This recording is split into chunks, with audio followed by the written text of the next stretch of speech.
Daniel Brooks never thought he'd end up working as a waiter. At 24, life hadn't gone the way he dreamed. His father, once a thriving mechanic, had fallen ill. His mother worked long hours as a cashier at the local grocery store, barely enough to cover daily expenses. After struggling through school, Daniel had to put his ambitions on hold to support his family. The job at La Majestic, one of the city's most luxurious restaurants, had come by chance. A neighbor who worked there recommended him. Though the work was demanding, Daniel carried himself with quiet dignity. He was tall and lean, his crisp uniform always spotless, his smile unfailing, even on the hardest days. But the truth? Beneath that smile was exhaustion. He worked double shifts, just to send money home and keep up with his younger sister's tuition. Yet Daniel never complained. He believed in something his father always told him. Son, life tests your patience before it blesses your effort. Do your work as if kings were watching, and one day a real king will. It was a Friday evening, the busiest night at La Majestic. The chandeliers glowed like golden suns. Violins played softly in the background, and the air carried the mixed aroma of truffle butter and expensive wine. Daniel had barely finished serving a table of tourists when the maître d' hurried to him. "Table 7, Daniel, VIPs. Handle them well." He nodded, straightened his tie, and approached. At table 7 sat 3 wealthy customers. 2 men, inexpensive, suits, and a woman in diamonds, so bright they almost blinded him. Their laughter was loud, their presence commanding. "Good evening," Daniel greeted with a polite bow. "May I take your orders?" The first man, a broad-shouldered executive type, barely looked at him. "Bring us the chef's special. And hurry, we don't have all night." "Yes, sir." "Any drinks to start?" The woman glanced at him with narrowed eyes, as though sizing him up. "Champagne. The best one here. Do you even know what that is?"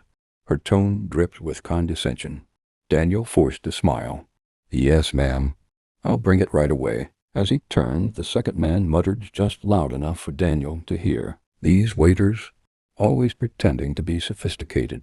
Bet he's never even tasted champagne in his life." Laughter erupted around the table. Daniel's ears burned, but he kept walking. By the time Daniel returned with the champagne, the group had grown restless. He placed a bottle carefully on the table, presenting it with the professionalism he'd been trained to show. But the woman sneered. "You're pouring it wrong. Don't they train you here?" She grabbed the glass, spilling some on the tablecloth. Then, without hesitation, she snapped her fingers. "Clean it up, quickly." Daniel bent down with a napkin, dabbing the stain. Suddenly the first man leaned back in his chair and said loudly, "Look at him. Moves like he's polishing shoes instead of serving fine wine." The table roared with laughter again. Other diners glanced their way, some shaking their heads at the display, but no one intervened. Daniel swallowed hard, fighting to keep his composure. As the evening dragged on, the insults escalated. "Do you even own proper shoes?" The second man mocked, pointing at Daniel's polished but clearly worn leather shoes. The woman added, "People like him should be grateful to even walk in a place like this. Imagine him sitting here as a guest. What a joke." Their laughter echoed through the restaurant. For the first time in his career, Daniel felt his hands tremble. He wanted to walk away, to quit on the spot. But he needed this job. His family depended on him. Taking a deep breath, he forced himself to remain calm. But fate pushed harder. When he returned with their main course, the woman suddenly sneered. "This steak is undercooked. Are you blind?" Before Daniel could respond, she shoved the plate toward him. The sauce splattered, staining his white shirt. Gasps filled the restaurant. Daniel froze, humiliated, sauce dripping down his sleeve. The group burst into cruel laughter. "Look at him. He's a mess now." Daniel's jaw clenched.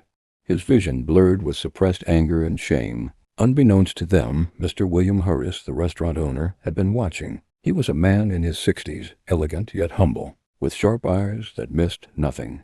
He valued 2 things above all: excellence and respect. As Daniel stood frozen, Mr. Harris rose from his private corner and walked calmly toward table 7. The atmosphere shifted. Conversations quieted. All eyes turned. "Good evening," Mr. Harris said, his voice calm but commanding. "I couldn't help noticing. There seems to be a problem." The woman smirked. "Yes, your waiter is incompetent. He ruined my dress with his clumsiness." Mr. Harris looked at Daniel's stained shirt, then back at the woman.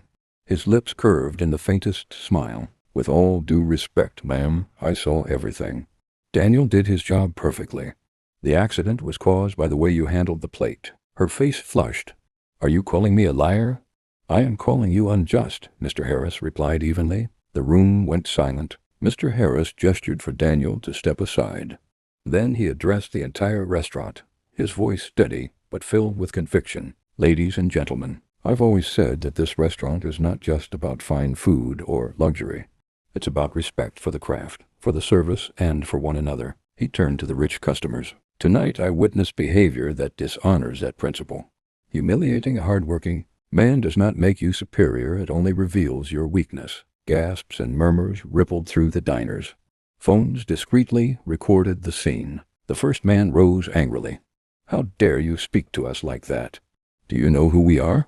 Mr. Harris's eyes glinted. "I don't need to know who you are.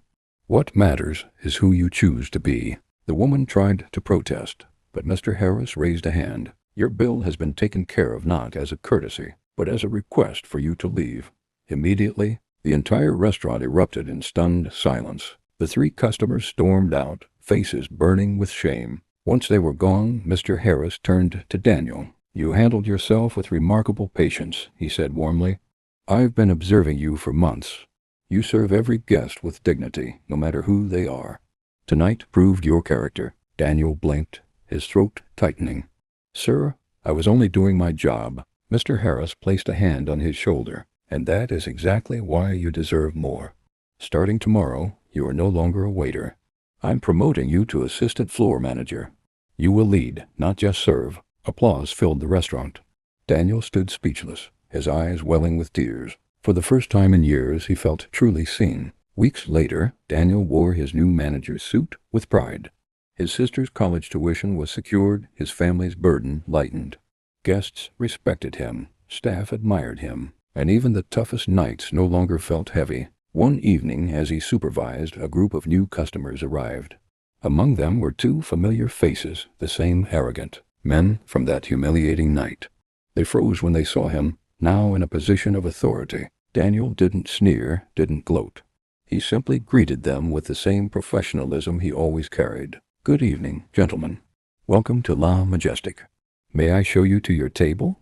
They lowered their eyes, unable to meet his, and in that moment Daniel remembered his father's words. "Do your work as if kings were watching, and one day a real king will." He finally understood. True power was not in wealth or arrogance. It was in character, dignity, and the strength to rise above humiliation. And Daniel had all three.